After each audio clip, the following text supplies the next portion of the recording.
China has been transfixed by a murder case which reaches all the way to the top of the Communist Party.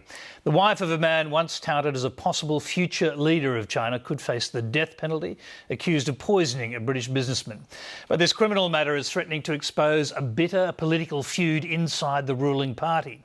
Today it was revealed the defendant will not contest the charges, as China correspondent Steve McDonald reports from the court. A large cordon surrounded the Hefei Intermediate People's Court. Cars were being blocked from entering the area, and those who walked in were kept well away. Gu Kailai had been driven into the court early in the morning, and there was no sight of her lawyers or family members. Bo Xilai and his wife Gu Kailai are both children of Chinese revolutionary heroes. Running a major regional city, the charismatic Mr. Bo had once looked almost certain to join the Chinese cabinet, the 9-member Politburo Standing Committee. Then his wife was accused of poisoning a close family associate, British businessman Neil Haywood, and Bo Xilai was stripped of all his positions in April. Bo was a very formidable, popular leader with an independent power base, Chongqing, but he was not a team player, he was very radical. And he had a lot of enemies within the Chinese Communist Party who wanted to ensure that he wouldn't gain a place on the Standing Committee of the Politburo. And the murder case against his wife is a perfect opportunity to bring him down. From the beginning, this case has been a trap.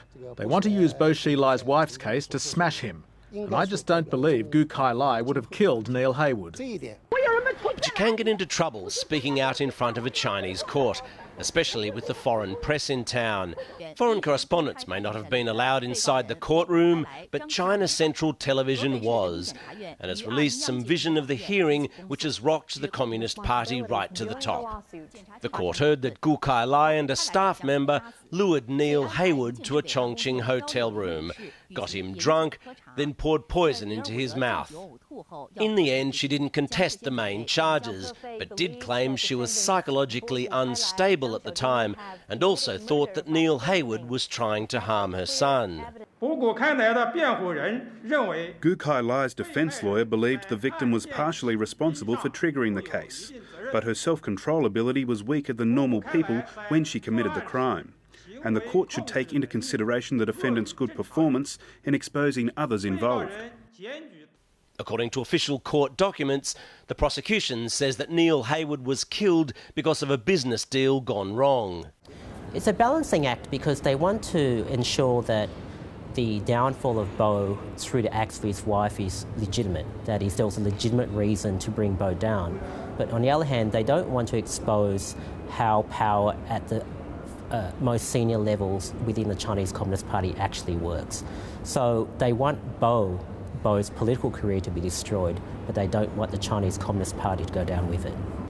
In all, the trial lasted just 7 hours. Officials are now considering arguments from both sides, and there'll be a separate sentencing hearing at a later date. This court may yet spare Gu Kailai the death penalty as a political trade-off for her husband's faction foregoing some of its power. Stephen McDonald, Lateline.